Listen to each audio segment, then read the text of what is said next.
Renforcer les capacités des journalistes sur les techniques d'investigation, c'est l'objectif de cette formation de 2 jours à l'initiative de Ecolab, un collectif de journalistes béninois avec le soutien de l'ambassade des États-Unis d'Amérique près le Bénin le jeudi 12 mai à Cotonou. Ecolab est une association à but non lucratif lancée en juin 2021 par un collectif de journalistes béninois dont certains sont à l'étranger. Notre ambition, c'est de travailler sur 3 axes.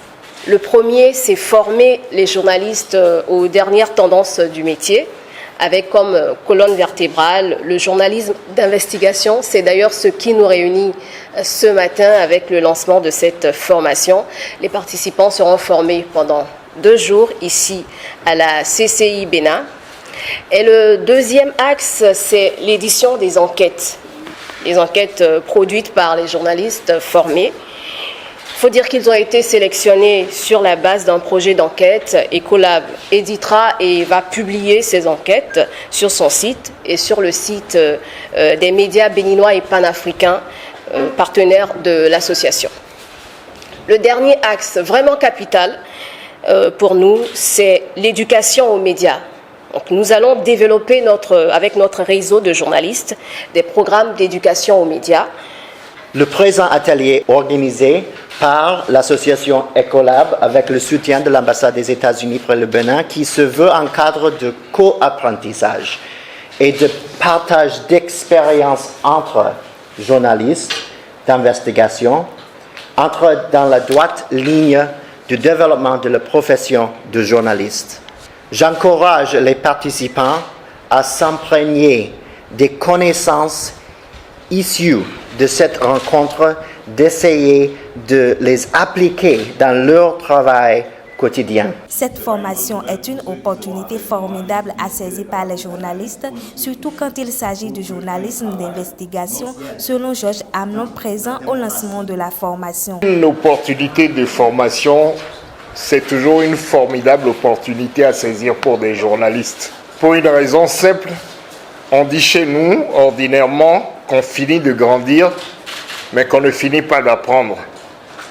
Alors, je crois profondément qu'à chaque fois qu'il y a moyen d'en apprendre un peu plus, des journalistes doivent être au rendez-vous.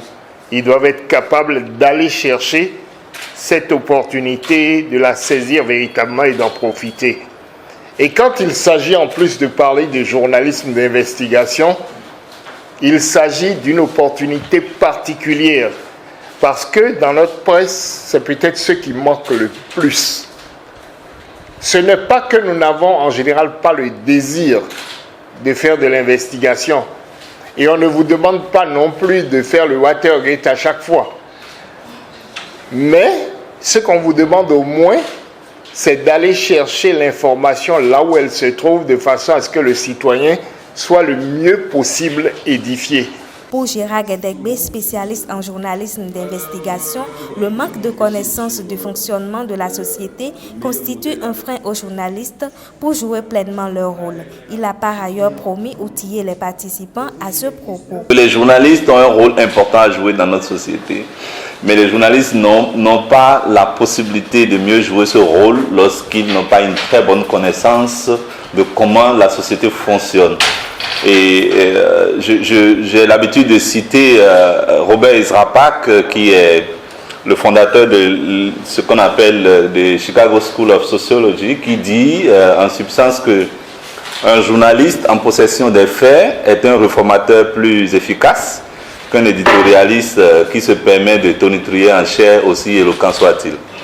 Et ça donne toute la teneur du rôle que joue le journaliste en tant que réformateur politique, réformateur des politiques publiques. Et pour ça, il a besoin vraiment d'une formation de fond. Et le travail que je compte faire ici, ce sera vraiment pas de la littérature.